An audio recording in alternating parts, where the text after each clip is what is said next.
Sobat STTD, selamat datang di Podcast Literasi Transportasi Perpustakaan PTDI STTD. Obrolan santai namun tetap dengan penuh makna. Saya, Dede Glistewati yang akan memandu pada kesempatan kali ini. Sekarang saya bersama dengan dua narasumber hebat kita, yakni Bapak Febrianto Fatah Yogatama sebagai Duta Baca Tenaga Pendidikan dan Kak Mary Anggia sebagai Duta Baca Mahasiswa. Sebelum kita mulai, saya ingin membacakan satu kutipan dari Dr. Seuss, yakni, "The more that you read, the more things you will know, the more that you learn, and the more places you will go." Yang artinya, semakin banyak kita membaca, maka akan semakin luas wawasan kita, maka semakin jauh kita bisa melangkah. Namun faktanya, menurut UNESCO, Indonesia masih berada pada jajaran 62 dari 70 negara dalam hal literasi. Baik. Kita hidup di era digital yang serba cepat, namun ironisnya banyak masih mahasiswa dan masyarakat yang kurang terbuka atas literasi nih. Jadi saya penasaran nih, menurut kalian apa sih alasan utama orang Indonesia tidak literasi nih Pak? Oke ya, saya sedikit menambahkan tadi fakta. Jadi menurut UNESCO juga katanya, jadi rata-rata pembaca orang Indonesia tuh 0 sampai 3 buku 1 tahun. Bahkan banyak orang Indonesia nih yang 1 tahun tuh nggak baca buku sama sekali gitu ya. Nah, ada fakta lain nih dari Digital Severity Index nih. Katanya tuh, kata data itu setelah survei 16.000 orang di 32 negara, Indonesia tuh berada di posisi keempat di dunia sebagai netizen paling tidak sopan. Itu menunjukkan bahwa masyarakat Indonesia ini sebenarnya ini ke dalam berargumentatif tuh nggak kritis sama sekali, atau bahkan itu tadi ya menunjukkan bahwa kita tuh orang-orang yang masyarakat yang orang membaca gitu. Ya, pastinya tentunya salah satunya adalah kebijakan pemerintah ya, salah satu yang kurang mendukung budaya literasi bagi mahasiswa, pelajar gitu ya. Dan pasti itu juga berdampak pada panjang gitu, banyak dari anak kecil sampai orang dewasa. Mungkin ya hasilnya tadi netizen kita sebagai netizen paling tidak sopan di dunia gitu. Gimana Mbak Mary? Benar, saya juga memiliki sejumlah data dari PISA, yaitu Program International Student Assessment. PISA tersebut mengatakan bahwa Indonesia itu berada di peringkat kelima negara ASEAN sebagai negara yang tingkat literasinya tuh rendah. Nah, dari PISA tersebut kita bisa menyimpulkan bahwa Indonesia nih tingkat literasinya masih rendah banget. Masih di tingkat Asia doang nih. Kalau di tingkat dunia, Indonesia berada di angka 77, peringkat ke-77. Wow. Sangat rendah tingkat literasinya. Jadi perlu ditingkatkan menurut saya. Yes. Kalau dipikir-pikir, membaca itu merupakan investasi yang paling murah ya Pak? Betul. Dan malah dampaknya yang paling besar. Salah satunya dari cara kita berkomunikasi. Dengan baca kita bisa menjelajahi dunia juga nih. Yes. Baik. Nah menurut kalian, kenapa sih membaca masih penting di era serba digital ini, yang dimana informasi bisa langsung kita dapatkan dari internet? Nah, kalau menurut aku pribadi nih ya, aku dulu membaca itu sangat penting. Kenapa? Karena menurut Tampu Bolon, membaca itu sendiri didefinisikan sebagai berpikir. Nah, berpikir ini merupakan aktivitas mendasar kita sebagai manusia. Dan berpikir juga merupakan salah satu fondasi untuk kita berpikir kritis dan memecahkan masalah. Itu sih menurut aku. Betul banget. Setuju. Literasi bukan cuma soal teks ya Kak, namun literasi juga bagaimana kita memahami konteks. Siapa Pak? Itu yang bikin seorang bisa berpikir kritis. Baik. Menurut kalian, dampak apa sih yang paling terasa di sisi akademik untuk literasi ini Pak? Kak? Di sisi akademik, ya mungkin itu tadi, kalau kita kurang membaca, berarti kita kemampuan berpikir kritis kita tidak diasah dong. Jika kita dihadapkan suatu masalah nih, misalnya kita sebagai mahasiswa PTD STTD dihadapkan pada suatu masalah, misalnya masalah transportasi, gimana cara kita untuk menyelesaikan masalah tersebut jika kita tidak bisa berpikir kritis. Nah, itu sih menurut siapa? Setuju. Menurut Pak Yoga mungkin? Jadi gini ya, kalau di bidang akademik, saya juga kebetulan kan di akademik juga ya bagian saya ya. Terasa sekali bahwa kebanyakan orang yang tidak membaca itu penulisan atau cara berargumentasi itu kelihatan banget berbeda dengan orang yang sering membaca buku. Orang yang membaca buku tuh berbeda ya dengan orang yang baca berita ya. Orang baca berita mungkin kita sering diarahkan kalau mau baca berita gitu. Bahkan kata Tom Nichols nih di bukunya The Depth of Expertise atau Patentnya Kepakaran, berita tuh kadang cuman memberikan pesan-pesan yang pengen orang denger aja gitu. Berbeda dengan buku ya. Buku sebenarnya sama, tapi buku itu lebih universal. Itu kayak kita komunikasi sama pengarang bukunya nih tentang ide dan gagasan mereka, tapi lewat buku gitu. Jadi mengasah sekali orang yang sering baca buku terhadap tulisan-tulisan akademisnya gitu ya. Setuju sekali dengan Mbak Mary tadi ya pernyataannya. Betul. Kira-kira menurut Bapak apa nih Pak yang menjadi penyebab paling besar rendahnya budaya membaca di Indonesia, Pak? Tadi di awal saya sudah menyampaikan ya, kayak tadi ada juga tentang kebijakan, ada juga tentang kebiasaan orang Indonesia. Jadi di era disrupsi teknologi ini ya, banyak banget hal-hal yang membuat kita tuh terlena dengan dunia maya, media sosial. Jadi kita malas membaca buku gitu. Buku kan membosankan ya, apalagi mahasiswa seperti Gelis dan Mary yang teknis banget gitu. Pasti membaca bukunya buku-buku transport gitu. Berbeda dengan orang-orang pada umumnya ya, yang tidak non teknis gitu kan. Banyak baca buku yang mungkin kita sekarang banyak banget ketemu kalau kita masuk ke Gramedia gitu atau toko buku. Pertama yang di depan adalah tentang self healing gitu kan, paling banyak. Kalau sebagai mahasiswa kan kita bosan banget ya baca buku. Kadang kita baca buku kadang kalau pas ada tugas aja atau ada dosen aja gitu kan. Jadi sebenarnya karena kita juga negara yang mengedepankan pendidikan, sebenarnya kebijakan kita tuh harus mengedepankan tentang budaya membaca itu tadi. Misalnya contoh ya, seorang pelajar gitu dalam 1 minggu diharapkan, atau dalam 1 tahun lah, jangan 1 minggu, 1 tahun itu bisa minimal membaca 12 buku seperti di negara-negara maju gitu. Itu sudah oke banget gitu, salah satu contohnya. Gerakan-gerakan kecil seperti itu ya. Siap, setuju sekali Bapak. Nah Pak, dari padatnya pekerjaan dan perkuliahan itu membuat kita pasti merasa sulit untuk membagi waktu. Betul. Kapan kita harus membaca buku teknis atau membaca buku yang kita inginkan. Betul. Kalau dari Bapak, apa sih Pak rahasianya agar bisa konsisten baca buku Pak? Agak pertanyaan menarik ya. Sebenarnya saya juga intens membaca itu 2 tahun terakhir ini ya. Tapi saya target dari agak ini sedikit ya, pamer sedikit ya. Dari Januari sampai Oktober saya sudah membaca sekitar 16 buku. 95%-nya itu buku-buku buku-buku non fiksi sih. Saya juga suka dengan buku non fiksi. Di tengah-tengah kesibukan itu sebenarnya kita sekarang diuntungkan banget sama namanya media-media kayak YouTube, kayak audiobook gitu ya. Contohnya sekarang ini saya lagi baca bukunya Tan Malaka nih, Madilog gitu. Madilog itu di YouTube tuh banyak banget tuh audiobooknya. Jadi kadang kalau kita lagi nggak bisa baca buku banget nih, kita bisa sambil dengerin audio sambil jalan atau sambil naik motor gitu. Itu sih salah satu contoh atau cara-caranya gitu. Dan kita bisa banyak dapat cara-cara yang lain kok gitu. Kalau Mary gimana kalau Mary? Kalau menurut aku sih sebagai mahasiswa PTD STTD yang notabene kita kan mahasiswa kedinasan nih. Betul. Cara aku membagi waktu itu pertama tentang prioritas sih.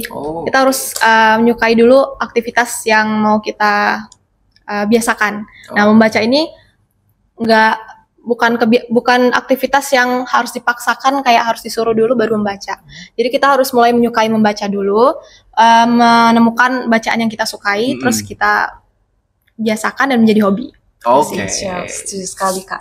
Berarti yang perlu diubah adalah mindset-nya Kak. Betul. Kalau misalkan baca buku itu bukan hanya untuk belajar di perkuliahan, namun baca buku merupakan salah satu healing. Yes, satu healing buat kita sendiri. Betul.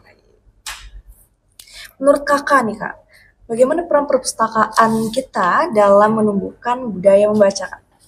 Nah, menurut aku peran perpustakaan itu sangat penting ya. Jadi perpustakaan itu merupakan sarana terpenting untuk membaca. Karena bagi aku yang pembaca yang tidak mengeluarkan biaya, perpustakaan merupakan salah satu solusi buat aku untuk membaca.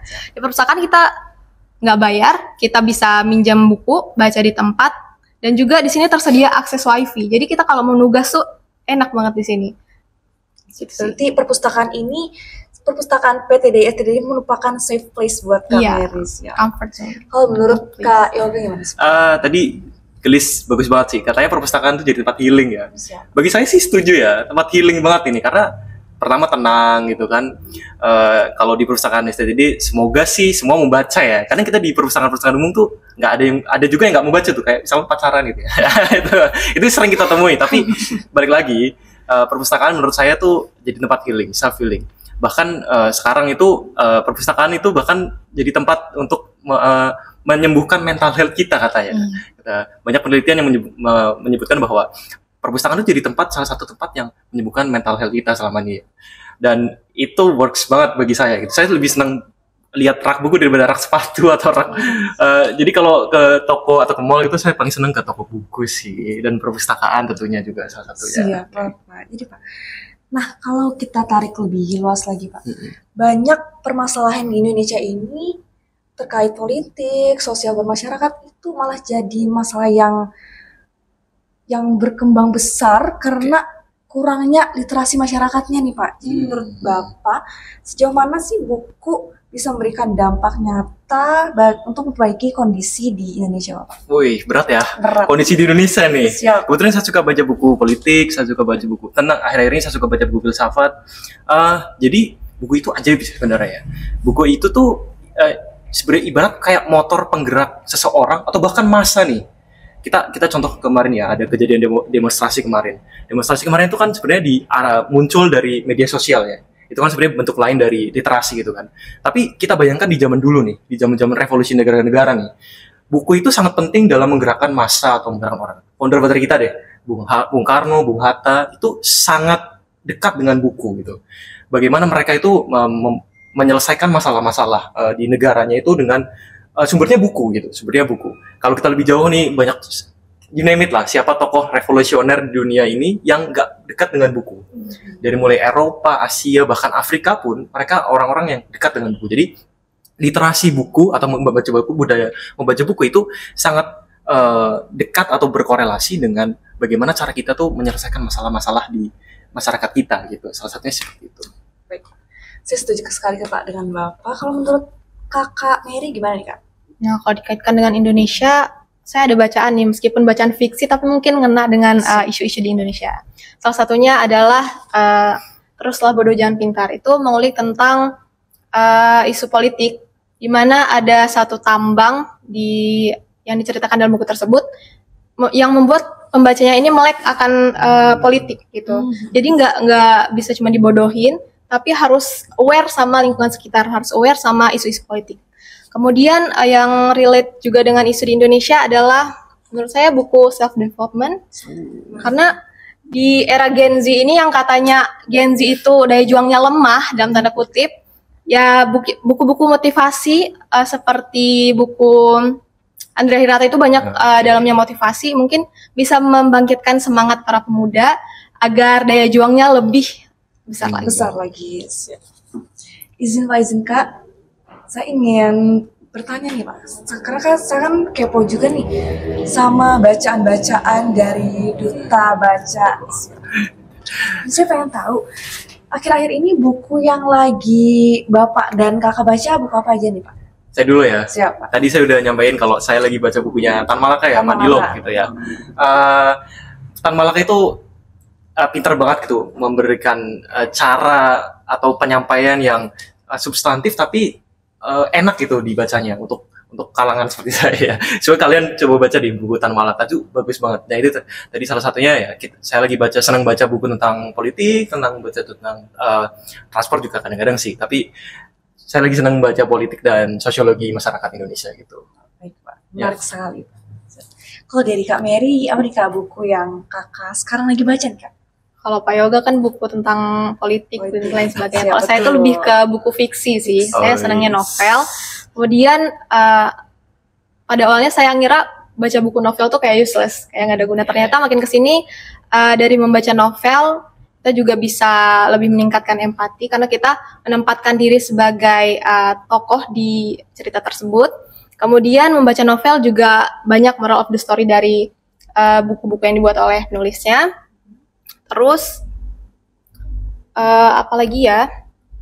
Kemudian buku yang lagi saya baca nih, pertanyaan Galis tadi, itu merupakan buku Kami Bukan Sarjana Kertas. Nah, jadi kutipan buku itu yang paling ngena buat saya adalah sarjana itu selembar ijazah dari seorang sarjana itu tidak melebihi keterampilan yang dia punya. Jadi keterampilan itu harus lebih daripada selembar kertas. Yes. Kak, jadi tadi kita udah bahas banyak nih tentang dampak dari literasi apa, terus tuh alasan kenapa masyarakat di Indonesia ini kurang literasi. Namun pertanyaan pentingnya adalah kenapa sih Pak? Kenapa sih Kak kita harus membaca? Dari saya dulu nih ya. Siapa boleh Kak? Tadi sebenarnya kita udah banyak banget tuh bahas tentang kenapa sih budaya literasi itu penting. Membaca itu tadi ya, saya menguatkan pernyataan saya tadi ya, bahwa buku itu bisa, atau kita budaya literasi itu bisa menggerakkan seseorang atau bahkan massa gitu ya. Buku itu sebenarnya adalah cara sejarah untuk menyampaikan pesan-pesan tertentu. Contoh ya, filsuf Friedrich Nietzsche dalam Übermensch itu dia tuh menyampaikan bahwa suatu saat ada manusia yang menggunakan ilmu pengetahuannya itu untuk mendudukan seseorang. Terjadi nggak sekarang? Terjadi ya. Atau contoh lain ya, Tom Nichols melalui bukunya ya, The Death of Expertise tadi, menyampaikan bahwa dengan masyarakat Amerika sekarang, yang katanya tuh pendidikannya tuh berpuluh-puluh tahun lebih maju dari Indonesia loh, padahal. Mereka aja masih menemukan hal-hal atau fenomena-fenomena sosial, permasalahan-permasalahan sosial yang terjadi seperti di Indonesia sekarang gitu. Kalau dari bukunya Tom Nichols itu menyebutkan tentang Dunning-Kruger effect ya. Kalau orang sekarang bilangnya orang nggak tahu tapi sok tahu gitu ya.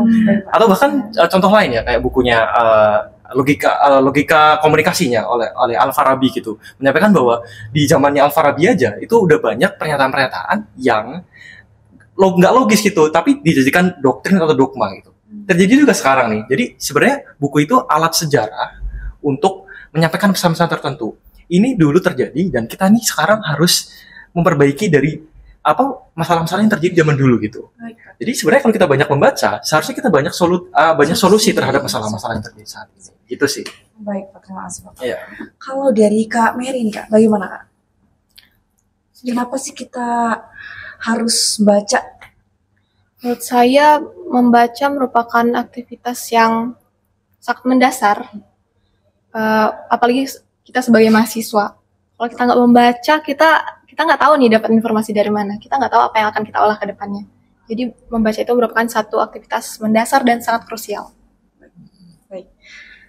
Wah, banyak banget ya hal menarik yang bisa kita bahas pada hari ini, dan dari pentingnya kebiasaan kecil yang dimulai dari awal gitu. Nah, sebelum saya menutup acara podcast kita pada hari ini, saya ingin menyampaikan kutipan dari Insinyur Soekarno. Jangan sekali-kali meninggalkan sejarah, dan sejarah hanya bisa dipahami kalau kita mau membaca. Oh, luar biasa ya. Oke. Sebelum kita pamit, saya ingin mendengar pesan singkat dari narasumber kita, kalimat ajakan apa yang ingin kalian sampaikan kepada mahasiswa-mahasiswi PTD STTD dan teman-teman di luar sana, Pak, mengenai membaca. Saya lagi nih ya. Oke. Saya cuma mau menyampaikan satu kutipan dari Imam Syafi'i ya. Kalau kita tuh mau menguasai dunia, kita harus menguasai ilmu. Kalau kita mau menguasai akhirat, kita juga harus menguasai ilmu. Jadi membaca adalah salah satu cara kita untuk mendapatkan ilmu. So, dengan sebanyak-banyak membaca, kita tuh bisa mendapatkan sesuatu yang ideal dengan cara menerima pandangan dari sudut pandang banyak orang. Salah satunya dengan buku ya. Buku itu kan sudut pandang atau cara menyampaikan pandangan dari banyak orang gitu kan. Dan dengan kita membaca buku, kita bisa tahu nih kondisi ideal apa sih yang seharusnya terjadi di masyarakat kita atau dengan diri kita sendiri gitu. Sehingga kita bisa lebih tahu, lebih peka dengan, atau lebih kritis bahkan dengan argumen-argumen yang kita sampaikan, atau bahkan dengan dampak-dampak nyata yang kita bisa sampaikan kepada masyarakat Indonesia saat ini. Gitu sih. Baik, Mari Pak. membaca gitu. Mari membaca. Kalau dari kamera gimana nih, Kak? Kalau dari aku, ajakannya mungkin, ayo membaca ke perpustakaan PTD STTD sampai kamu menemukan quotes yang di dalamnya berisi, hiduplah seperti kecoa yang tahan akan gempuran dari meteor dan ledakan dari nuklir. Wih, keren ngeri banget. juga ya. Baik. Terima kasih banyak Oke. kepada Pak Yoga dan Kak Mary dan juga untuk semua pendengar podcast kita pada hari ini.